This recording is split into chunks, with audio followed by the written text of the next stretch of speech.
Por eso luego de la unidad. El tema que vamos a hablar ahora es un caso clínico en realidad particular que nos ocurrió el 17 de febrero en nuestra unidad, que en realidad es un caso de politraumatismo en un paciente de la comuna de Rancura. ¿Ya? A las 22:30 recibimos el llamado de un médico del hospital de Lontué por un paciente que había tenido un impacto de alta energía con un Glasgow 8 que había ingresado a la unidad, por lo cual el médico dijo que lo había intubado, lo había manejado vía aérea, le había pasado antibióticos, pero en realidad no especificó qué tipo de fractura tenía. En su momento le dijimos ya, trasládelo vía SAMU. El médico se apuró, lo intubó, le puso antibióticos. La ventilación la hicieron con AMBU porque ellos no cuentan con un ventilador como tal. ¿Ya? Le pasó volumen inicialmente, aproximadamente 1500, y ese fue su manejo. En su momento llamaron al SAMU. Y el SAMU, en realidad, en el hospital a nivel de lo que es de Alicante, solamente tiene un M2, un M1, que en realidad está formado solamente por paramédicos. Tomaron la decisión de que el médico de ese turno se iba a subir a la ambulancia con el paciente y con la enfermera de turno para armar un móvil mucho más avanzado. Y trajeron al paciente, casi como 15 minutos aproximadamente de llegar a nuestra unidad, o media hora, nos avisaron que el paciente tenía torniquete. De interrogante, o sea, ¿por qué torniquete si el paciente idealmente era un impacto de alta energía y no tenía nada para el torniquete? Ya, pero con el doctor Estapo nos quedamos con la interrogante. ¿Ya? Avanzó lo que es el paciente y a medida que llegaba, perdón, se me fue, a medida que llegaba, nos avisaron 5 minutos más y nos dijeron que el paciente iba con aumento de requerimiento de la noradrenalina y que le anexaron otro medicamento, la dopamina. ¿Ya? Quizás ese sea el único fármaco que tengan allá, lo anexaron, en realidad no pusimos ningún atado por eso. Llegó el paciente al servicio de urgencia, ingresa a nuestro reanimador, ingresa en esta condición, ¿ya? Con unos torniquetes que en realidad estaban no tan fijados, y al momento de nosotros realizar una correcta posición del torniquete se dañaron, ¿ya?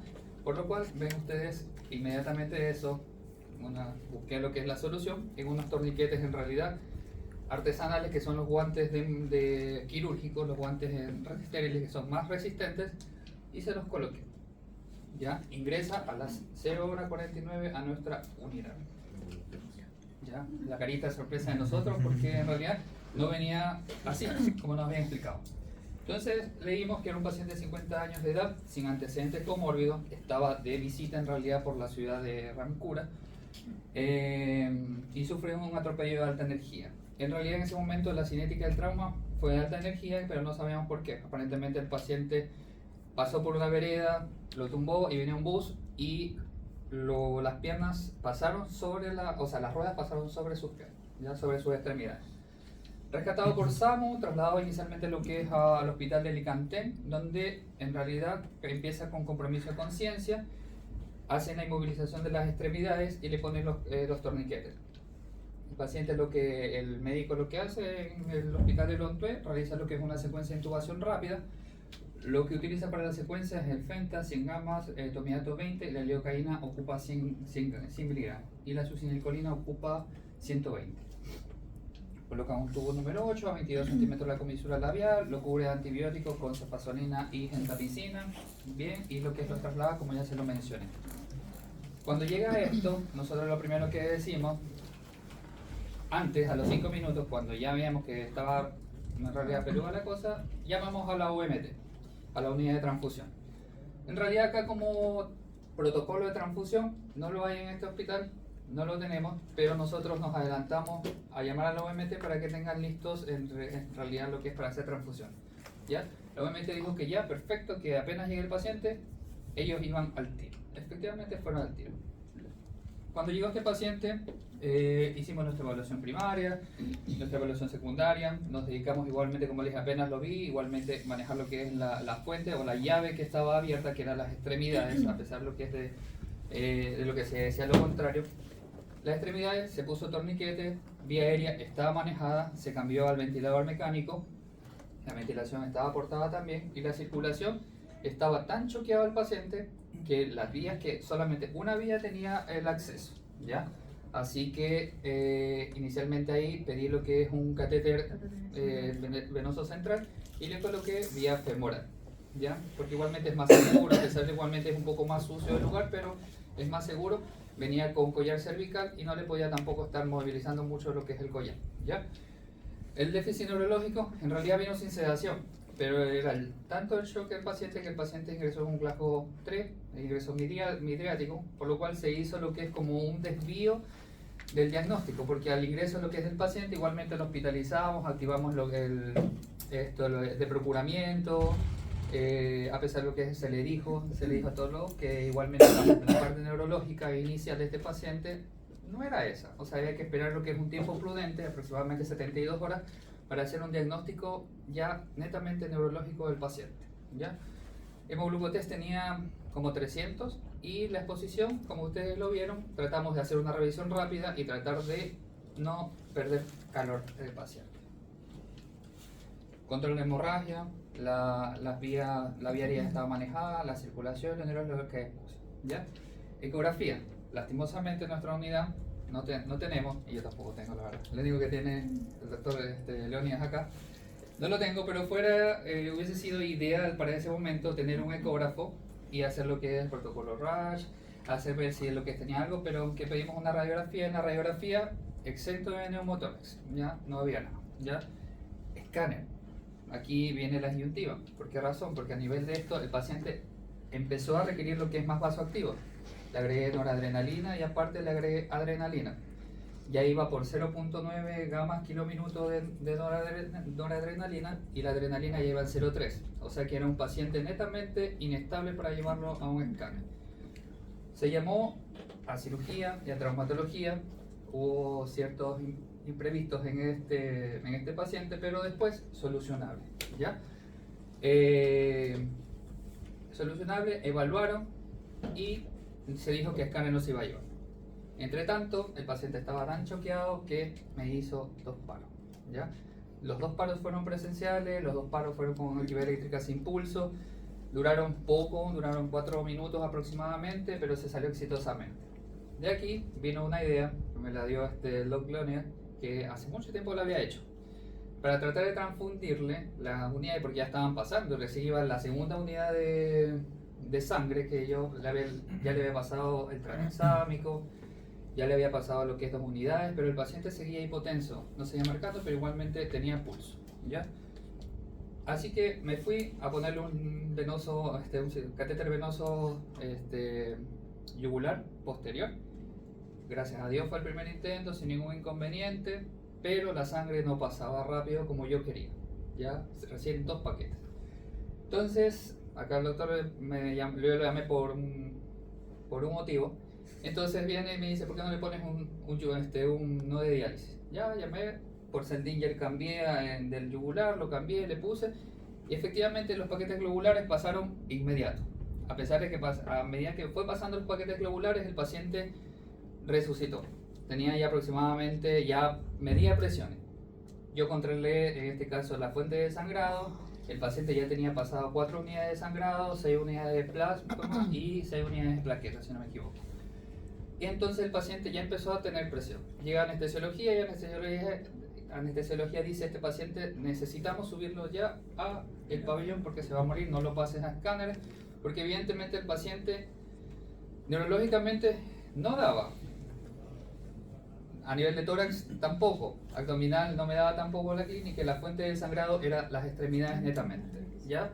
¿Qué tenía que hacer? Llevar al pabellón, cortar lastimosamente, porque esas piernas no estaban como para salvar ni hacer lo que es ningún tipo de beneficio, ¿ya?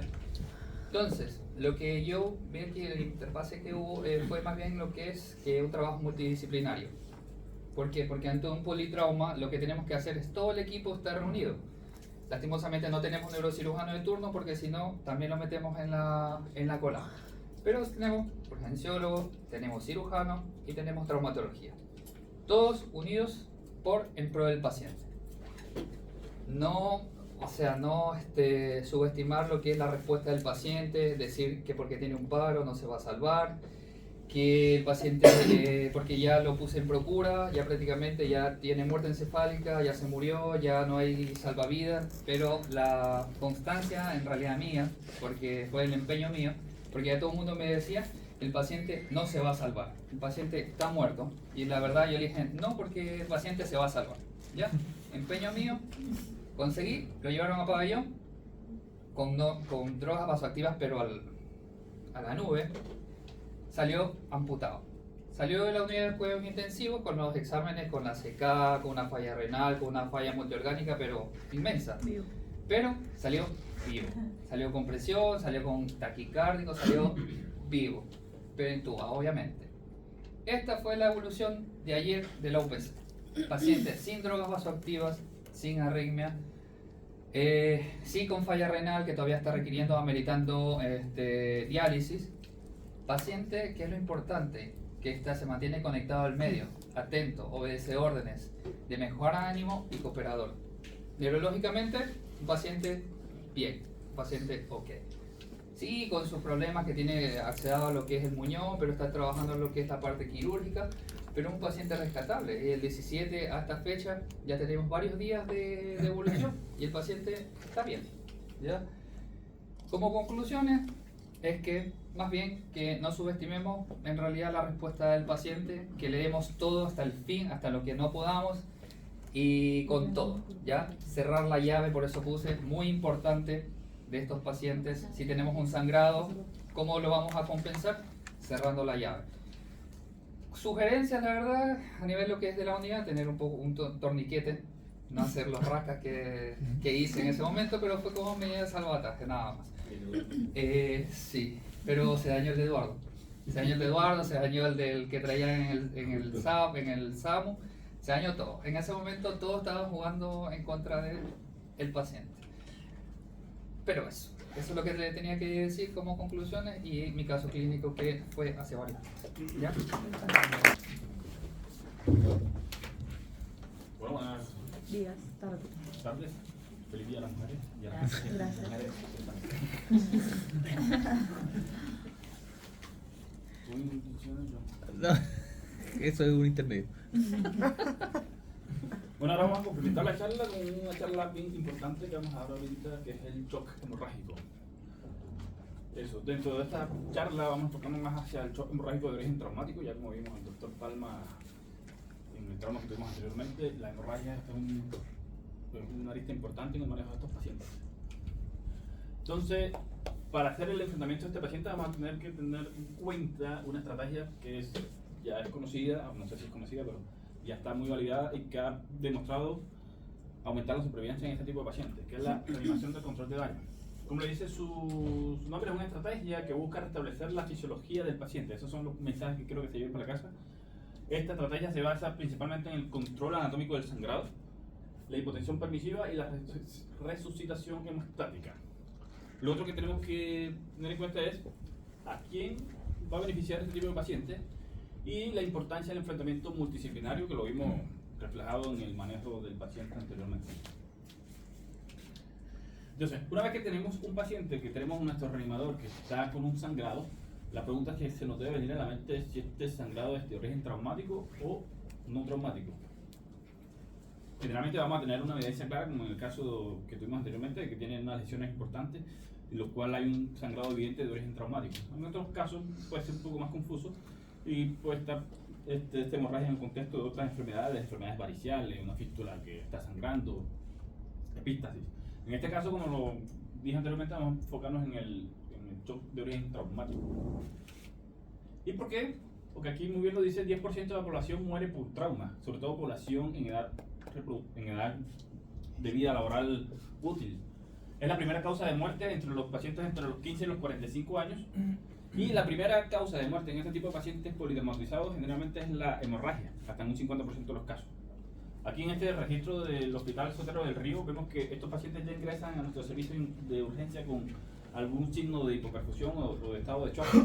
Por ejemplo, en este registro se muestra que estos pacientes ingresan hasta un 7% hipotenso, un 25% ya hay signos de taquicardia y un 1% de estos pacientes ya ingresa en paro. Y si no ingresa en paro lo va a desarrollar durante el transcurso de nuestra atención, como sucedió aquí con el caso del doctor Palma. Ahora, una vez que tenemos estos pacientes en nuestra sala de urgencia, un paciente que tenga trauma y hemorragia, vamos a buscar si este paciente tiene signo de shock. Y eso lo vamos a ver más adelante, cómo vamos a buscar estos signos de shock. Ahora, un paciente que tenga trauma y shock, vamos a buscar inmediatamente dónde está ocurriendo la hemorragia. ¿Para qué? Para tener un control anatómico del sangrado, que lo vamos a ver más adelante cómo podemos hacerlo desde nuestro servicio de urgencia. Ahora, un paciente que está en hemorragia y shock, lo más probable es que tengamos que descartar que esta hemorragia no sea de origen traumático, que este evento que está presentando no sea de origen traumático.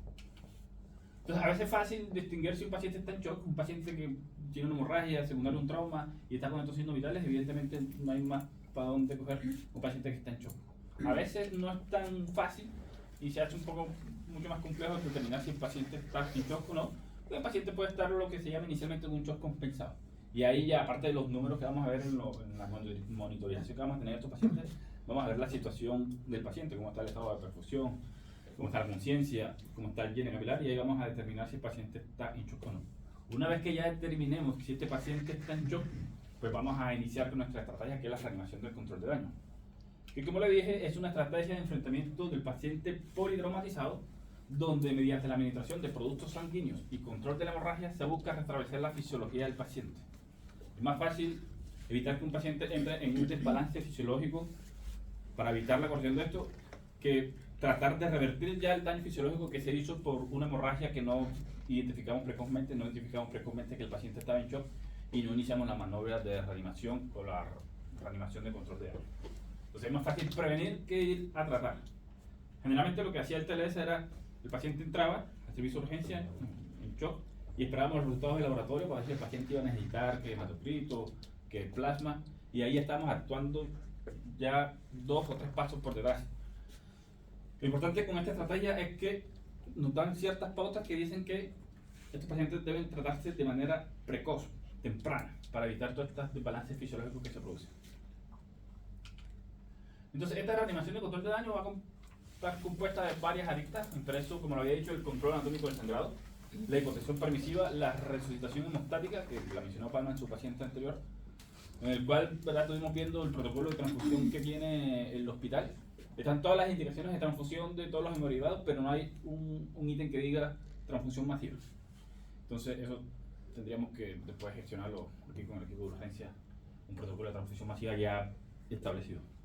Cómo se activa, a quién llamo, cómo va a ser el proceso de desactivación también del protocolo, porque a veces el paciente yo tengo una estrategia que puedo ir modificando en el transcurso de la evolución del paciente. Yo puedo activar el protocolo de transfusión masiva, por si el paciente logro controlar el sangrado y logro restablecer su fisiología, puedo desactivar porque ya no va a necesitar más hemoderivados, por decirlo así.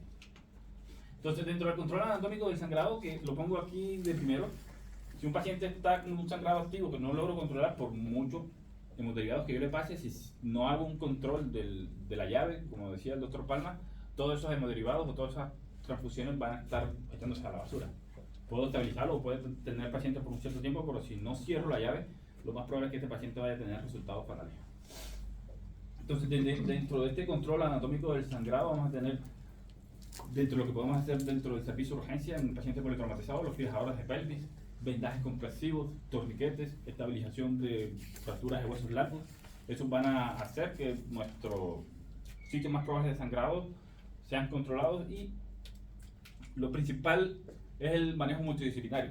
El cirujano aquí juega un rol importante y es en el cierre de la llave, como lo decíamos anteriormente, y es lo que se llama cirugía de control de daño. A veces hay ciertas heridas que son difíciles contener, ya sea por torniquetes o por cierre quirúrgicos con clampeos de arterias, pues son más sangrados de plexos venosos. Por ejemplo, las fracturas de pelvis o de cadera, ahí el radiología intervencionista también va a jugar un papel muy importante.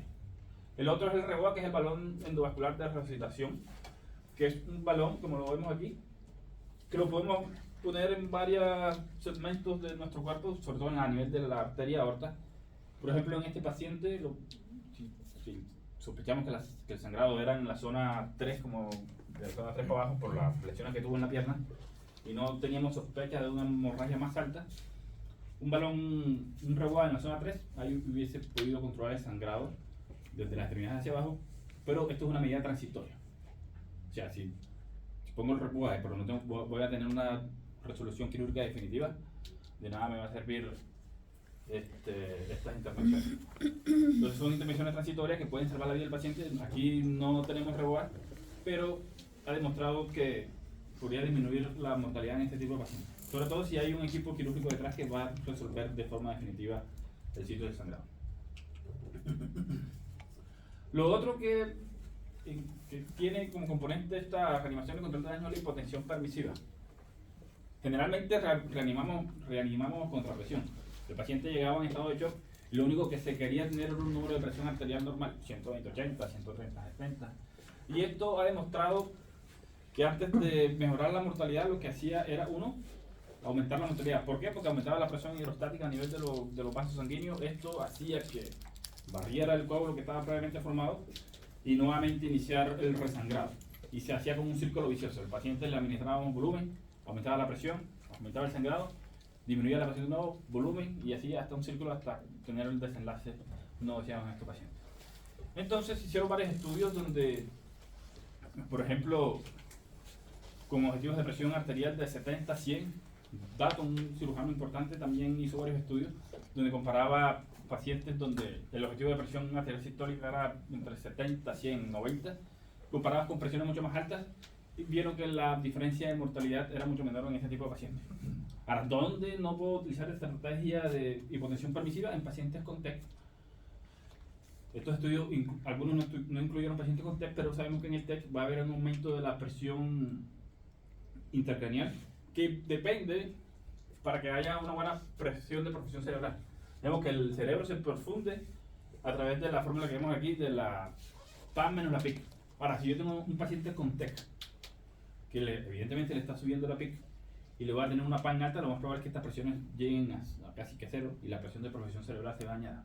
Entonces va a tener un paciente sin sangrado, pero un paciente sin cerebro. Entonces ahí hay que ver bien cómo hacemos esa relación costo-beneficiosa para el paciente. Ojalá tener un buen control anatómico rápido del sangrado en el paciente politraumatizado en contexto de TEC severo para mantener presiones arteriales medias por encima de 100. El otro concepto que debemos manejar es la resucitación hemostática, que lo que quiere decir esta frase o esta intervención: si el paciente está perdiendo sangre, lo que necesita el paciente es sangre. Sangre por sangre. Sí, bueno. Hay trabajos que demuestran que la reanimación con fluido en el paciente en shock hemorrágico, sobre todo solo fisiológico, que era la reanimación que recomendaba el ATLS, antes de hacer cualquier intervención, 2 litros de suero fisiológico para hacer la reanimación. Esto demostró que aumentaba la mortalidad en este tipo de pacientes. Uno, porque no permitía hacer la hipotensión permisiva, y este tipo de fluido no aporta ni transporte de oxígeno ni factores de coagulación, que son los que necesita este paciente. Entonces, generalmente esta estrategia de reanimación hemostática nace en la parte militar, donde los militares, como lo ven, son bancos de sangre andantes, y cualquier militar que tuviera una lesión ropal o lo que sea exsanguinante, se llamaban a los militares, a los compañeros que tuvieran el mismo grupo de sangre, y se transfundía sangre completa en este tipo de pacientes. Pero esta era sangre completa, no sangre procesada como lo tenemos en nuestros bancos de sangre, que una vez que se dona la sangre se somete a procesos de conservación, entre los cuales está el anticoagulante, citratos para mantener la anticoagulación. Y es importante en esto la adición de citratos, porque esto, que era el calcio, que más adelante vamos a decir la importancia de la administración de calcio en este tipo de protocolos de transfusión masiva. Entonces, una vez que se tiene la sangre del donante, se le agregan 150 ml de anticoagulante, se centrifuga y se obtienen las 3 unidades que ya conocemos de los componentes de hemoderivados, que es una unidad de glóbulos rojos, una unidad de plasma y una unidad de plaquetas. Y viendo esto, a alguien se le ocurrió, bueno, ¿por qué no juntamos nuevamente estos 3 componentes como para hacer nuevamente una sangre total y transfundírselas al paciente para hacer lo que es la reanimación hemostática? Evidentemente, los estudios han demostrado que esta relación 1-1-1 es muy beneficiosa para lograr una disminución de la mortalidad en este tipo de pacientes, pero esta sangre ya tratada igual no va a ser una sangre total recientemente administrada o sacada del paciente. Generalmente va a haber una disminución de la concentración de hematocrito, las plaquetas van a estar disminuidas también, y la actividad de los factores anticoagulantes también va a estar disminuida. No es lo mismo que sangre total, pero va a seguir siendo mucho mejor que que el cristaloide, que no tiene ninguno de estos componentes. Hay estudios, como lo había dicho, retrospectivos en el uso de sueros fisiológicos a pacientes que se le administró reanimación con suero fisiológico a los que no se le administró reanimación con suero fisiológico, como lo vemos ahí. Un estudio retrospectivo de 3.137 pacientes en un centro de trauma que recibieron cristaloides en el servicio de emergencia, comparado con pacientes que no recibieron exposición a este cristaloide, y se vio que el volumen con cristaloides se asoció a una mayor mortalidad, sobre todo en pacientes ancianos. Entonces, esto tenemos que tener bien coordinado, sobre todo con nuestro equipo de atención prehospitalaria, nuestro equipo de cirugía, nuestro equipo de quirófano. De nada sirve nosotros hacer en la urgencia una reanimación hemostática si ya desde el prehospitalario viene con 2-3 litros de fisiológico, o puede que no venga con ningún fisiológico. Nosotros lo hacemos bien y cuando suba a quirófano el anestesiólogo le ponga 2-3 litros de fisiológico y echa atrás todo el trabajo que hemos venido haciendo para mantener esta reanimación hemostática. Entonces la relación 1 es a 1 es a 1, una unidad de plasma, una unidad de glóbulos rojos y una unidad de plaquetas. Eso es la que ha mostrado mayor disminución de la mortalidad en este tipo de pacientes. Coadyuvantes, como les decía, en estos hemoderivados, sobre todo en los glóbulos rojos, está la conservación con citrato, lo que va a quedar el calcio y va a producir una hipocalcemia. Por eso es importante la administración de calcio. Tenemos en nuestro servicio disponible el cloruro de calcio, el gluconato de calcio. El cloruro de calcio tiene más concentración de calcio, pero es mucho más irritante por vía periférica que el gluconato. Podemos utilizar el gluconato si tenemos una vía central, podemos utilizar el cloruro de calcio.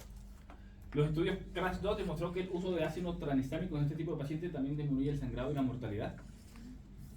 Entonces, tranexámico, ojalá en las primeras 3 horas desde el inicio del evento, y después dejamos 1 gramo endovenoso por 8 horas. Inicialmente 1 gramo endovenoso, ojalá en las primeras 3 horas. Evitar la hipotermia. Generalmente estos pacientes están expuestos a bajas temperaturas en la calle, se reaniman inicialmente desde el hospitalario con líquidos fríos. La hipotermia está dentro del, anteriormente un triángulo, ahora un rombo del triángulo o del rombo de la mortalidad de estos pacientes politraumatizados. Generalmente estos pacientes ya por la misma pérdida de sangre van a tener disminución de los factores de la coagulación, lo que va a producir coagulopatía. Per se, el mismo trauma también produce lo que se llama la coagulopatía del trauma, donde el trauma mismo va a producir daños endoteliales con expresión de ciertos elementos, tropomodulina, que se llama una trombina, y activar la cascada de la coagulación. Esto, la pérdida sanguínea va a producir acidosis, la hipotermia producida por la disminución de la perfusión hacia las células, que va a disminuir el metabolismo y por lo tanto va a disminuir la generación de calor que se producía por el metabolismo. Esto también va a producir hipotermia, además por la exposición ambiental. Y la transfusión con hemoderivados va a producir lo que es la hipocalcemia, y si a eso le aunamos que lo reanimamos con solución salina, va a producir mayor hemodilución, mayor pérdida de los factores de coagulación, mayor sangrado, y este círculo se va a prolongar y va a producir factores, va a producir desenlaces fatales para nuestros pacientes. Entonces, ¿a quién beneficia esta estrategia de reanimación de control de daño? Uno, se ha visto en los estudios que los pacientes que se benefician son los que van a recibir 10 unidades de glóbulos rojos en 24 horas. Esto es generalmente como el criterio que más se utiliza para ver quién más se va a beneficiar de esta estrategia.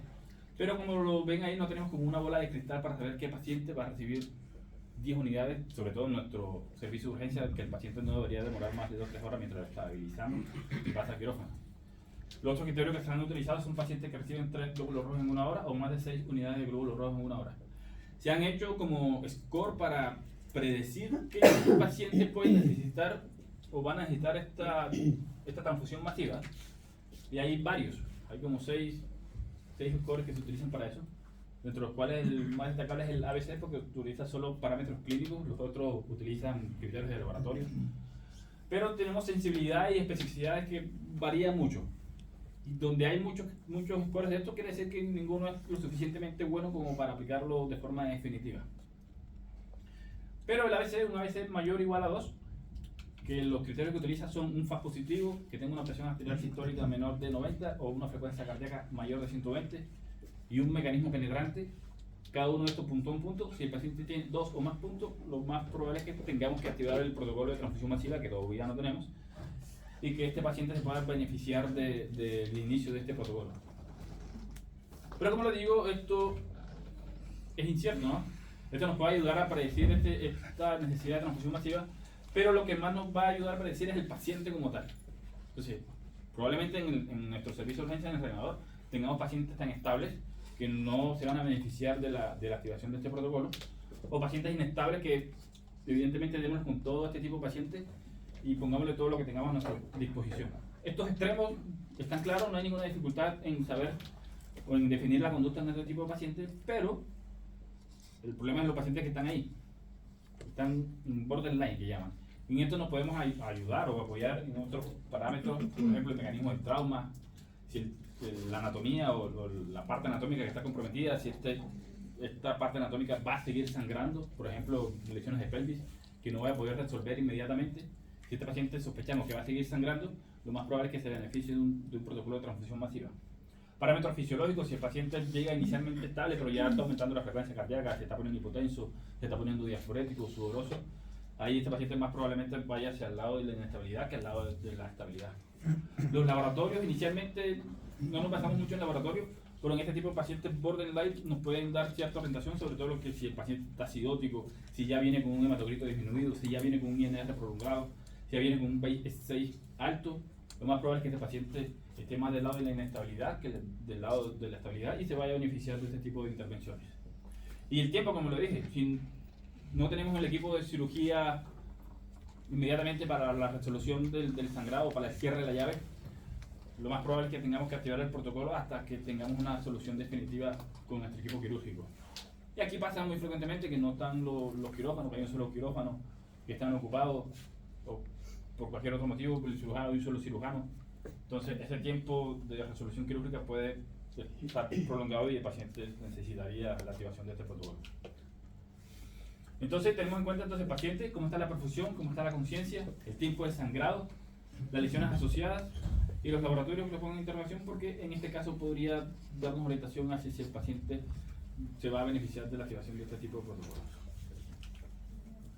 Entonces, para que lo tengamos más claro: 1. Diagnóstico rápido, antifibrinolíticos, ácidos tranexámicos, 1 gramo endovenoso ojalá en las 3 primeras horas. Transfusión masiva, podemos ver qué pacientes se van a beneficiar con la aplicación de SCORE. Ahora, un paciente, no es necesario aplicarle un SCORE para saber si el paciente está inestable o no. Si un paciente, según los criterios de este SCORE, está con una presión arterial sistólica mayor de 90, una frecuencia cardíaca mayor de 120 y tiene un FAS positivo, evidentemente este paciente en el contexto de trauma está con una inestabilidad hemodinámica y sería necesaria la activación del protocolo. Hipotensión permisiva: no reanimemos contra presión, reanimemos contra perfusión. Las cifras tensionales no queremos llevarlas a la normalidad, tenemos que tener la presión máxima permitida para que el paciente perfunda su cerebro. Evitar esa hipotensión permisiva en pacientes con TEC. Control anatómico: esto es muy importante. Si no controlamos el sitio de sangrado, todas nuestras acciones anteriores lo más probable es que se pierdan. ¿Y qué tal lo digo? Lo pongo ahí con una cruz, porque lo único que han mostrado es aumento de la mortalidad en este tipo de pacientes. Porque no transportan oxígeno, no tienen factores de coagulación y no sirven de nada en este tipo de pacientes. Entonces, mensajes claros: estrategia de reanimación de control de daño debe ser una estrategia que debemos aplicar en todo paciente politraumatizado en contexto de shock hemorrágico. La principal intervención va a ser el control anatómico del sangrado. Por eso una buena comunicación con nuestro equipo quirúrgico, que sepan qué es lo que estamos haciendo y que sepan qué es lo que queremos para nuestro paciente. La relación que ha mostrado mayor beneficio en mortalidad, 1 es a 1 es a 1. Y aquí es difícil de responder, pero tenemos varios scores que nos pueden orientar un poco, además de la clínica, y ayudan con ciertos laboratorios en pacientes que se encuentren borderline. Pacientes estables no se benefician, pacientes inestables, hagamos en todo. Pacientes mayor borderline ya vimos que podemos hacer. Ser líder, estratificar el riesgo, pelvis, torniquete, maniobras que podemos hacer nosotros desde nuestro hospitalario incluso, pabellón, transfusión masiva, calcio para evitar hipocalcemia y el ácido tranexámico. Eso.